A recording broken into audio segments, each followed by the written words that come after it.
Welcome back. So, there are certain players who we feel like will spend their entire career with one team, or at the very least, they won't go to certain teams. And then in the end, sometimes players do end up playing for a team that might be perceived as like crossing enemy lines. And sometimes a player that we feel like is going to just play their entire career in one spot don't. And there are just shocking trades that take place as well. So today's video, and this is inspired in part by Steven Stamkos wearing a Nashville jersey, just looking a little bit off. I'm going to talk about 16 times and use specific examples. So in some cases, these players played for other teams as well after what I'm going to talk about. And I'm going to explain this, why it looked weird to see them in certain jerseys and then not necessarily in others. So, number 16 on the board, New York Islanders, Ryan Smyth. When Ryan Smyth left Edmonton, it was something to behold. He was very emotional, very upset. And then when he went out and played for the Islanders, it just didn't look right. Now, after that period of time with the Islanders, he moved on and played for other teams. It wasn't as weird to see him in another jersey, but it was bizarre to see him go from Edmonton to the New York Islanders. I mean, they both wear orange and blue, right? But that's where the similarities end. And it was definitely a bit of a shocker to see Ryan Smyth playing for the New York Islanders. And of course, these are the ones that are in my time watching hockey. So Gordie Howe with Hartford, Dave Keon with Hartford would not qualify. Bobby Hull with Winnipeg, another one that wouldn't qualify because I wasn't watching hockey at the time that they changed teams. Number 15.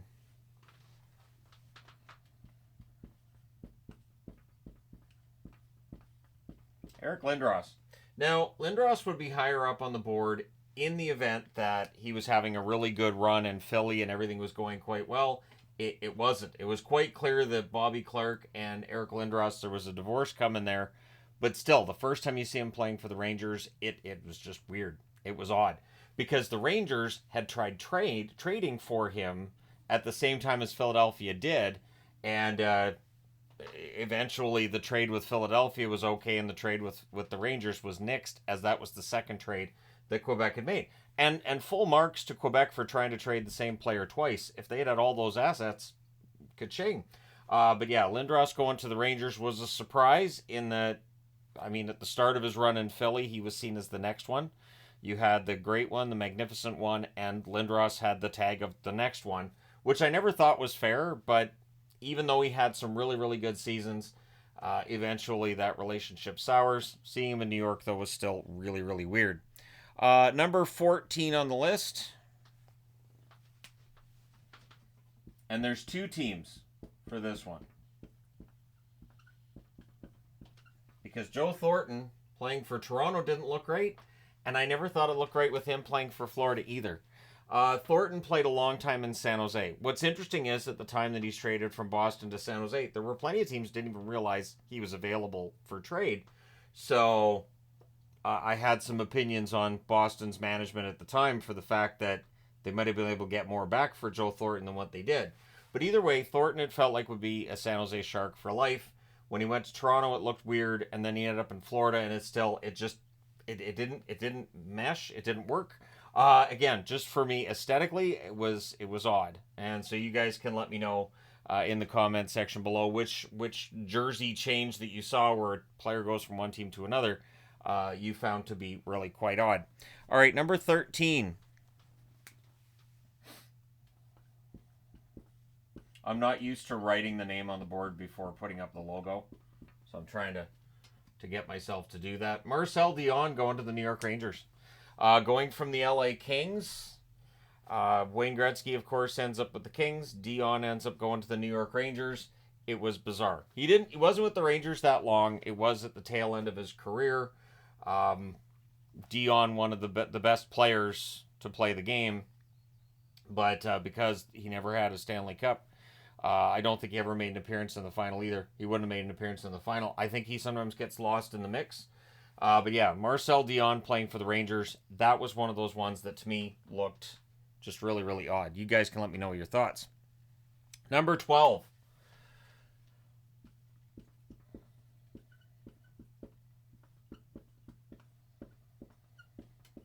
Sergei Fedorov.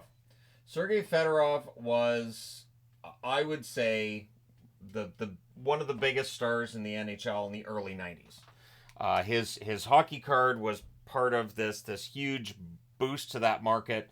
I remember the French version of the Upper Deck card going for like $250. I never had that one, but eventually that price dropped quite a bit when they found out that there's no such thing as a limited edition card from the early 90s.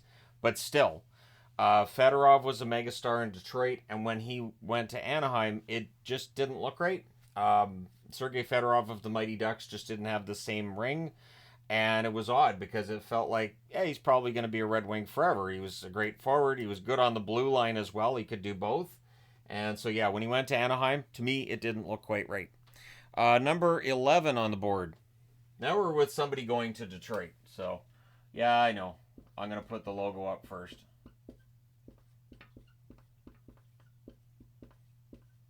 Daniel Alfredsson. Alfredsson should have spent his entire career as a member of the Ottawa Senators. When he went to Detroit for that final year of his career, it was tough. The break between Alfredsson and the team wasn't easy to watch.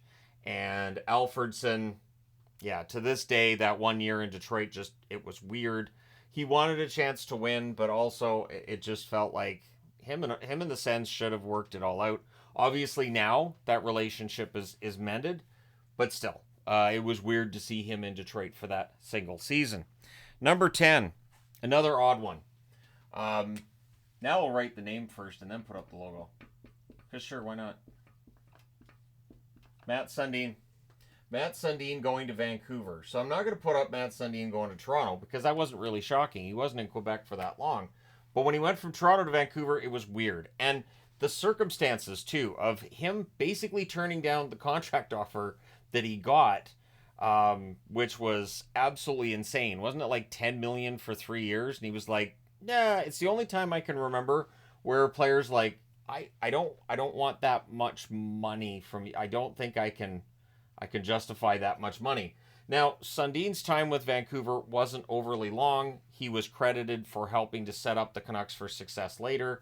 He was seen as a great trainer and a great teacher for the younger players in Vancouver. It still doesn't mean it wasn't weird to see Matt Sundin wearing the Canucks jersey, especially the way that it came about, where I don't think anybody had expected him to necessarily end up in Vancouver, even when the rumors came out.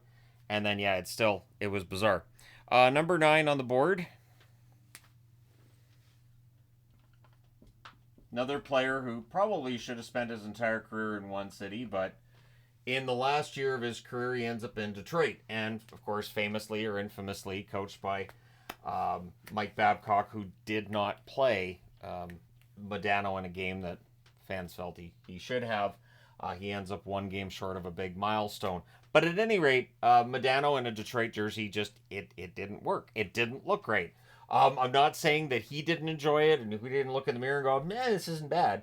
But just for us as fans, it can be really jarring to see a player that you're used to seeing for a team you root for. And for me, with Modano in Dallas, it didn't sit well at all. All right, number 8.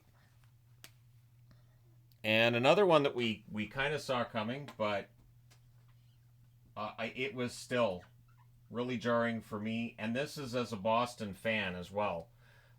Ray Bourque. Ray Bourque, probably my favorite defenseman that I've ever seen play the game. I'm saying my favorite because the best of all is probably Lidstrom. I'm going to say Nick Lidstrom, probably the best defenseman of the time I've watched hockey. But when Ray Bourque went to Colorado to win that Stanley Cup, it just didn't... I know that the iconic images of him with the Stanley Cup and, he finally gets that and he gets to retire. But as a Bruins fan, after over 20 years of watching him with Boston, or around 20 years of watching him with Boston, I never got used to seeing Ray Bourque wearing a Colorado jersey. It just wasn't a thing. It looked weird to me then, and honestly, it still does now. So again, you guys can let me know your thoughts. But to me, Ray Bourque in Colorado, that was weird.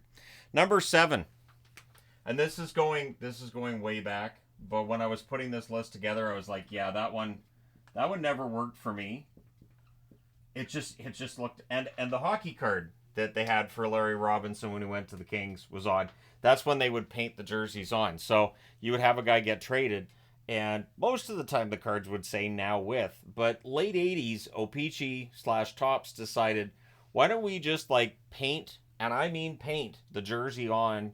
And so the Larry Robinson where he's painted into a Kings jersey when you know he's wearing Montreal, it doesn't look right. And then actually seeing Larry Robinson with the Kings was bizarre. That was absolutely bizarre. Larry Robinson, one of the best defensemen in NHL history, and while his time in LA is memorable and he had some fun there clearly, it never seemed like that, like he should have been a Hab for his whole career in my eyes, but again, that time in LA, I think he enjoyed it. Number 6, and we're getting into the ones that are really shocking to me. And it's another defenseman. How many defensemen in a row is that? 3. Brian Leetch. Should he have been a Ranger his whole career? Probably. Playing for Toronto and then Boston, just weird. And so, again, while other players on the list played for other teams as well, to me, Leetch, as a Bruin and as a Leaf, it just didn't work in either location. And as a Bruins fan, I appreciated him being on the Bruins, but it still didn't make it look right.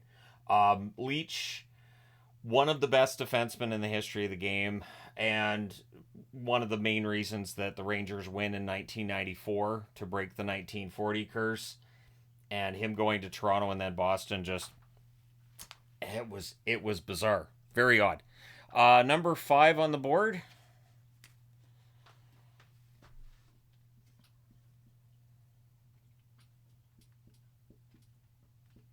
So we're going with another Shark here. Patrick Marleau, when he went to Toronto. Very odd in that we all figured he was going to spend his whole career as a Shark. Anytime he was a free agent, expectation was that Marleau would return to the Sharks. Anytime that his contract was getting close to the end, we were like, now he'll re-sign with San Jose. So when he ended up in Toronto, that was just absolutely crazy in that Marleau was just he was the San Jose Sharks identity at one point, and it really shows like, and I don't have Pavelski on this list, but Pavelski, Marleau, and Thornton, it was kind of sad how they all went chasing that Stanley Cup elsewhere when San Jose, it was clear it wasn't going to happen for the Sharks. So Marleau's run in Toronto was memorable, and I want to say this too. I know his contract wasn't great. I think his leadership was huge for Toronto while he was there, but it doesn't make it any less odd to see him in a Leafs jersey. Number 3.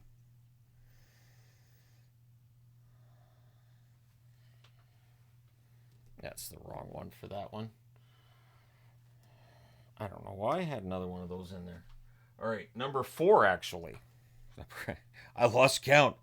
Stupid hockey guy can't count numbers. You know what it is? It's because it's the same first name. So I'm like, hey.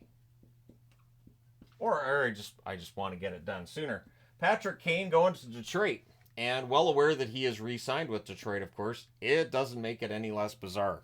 All of the years he spent in Chicago and Detroit, historically, not franchises that get along that great when they play against one another. It's still weird to see Patrick Kane in Detroit. I'm sure it'll be odd seeing him there too. Now, I'm not saying that it wasn't a good move for them to keep him. It absolutely was.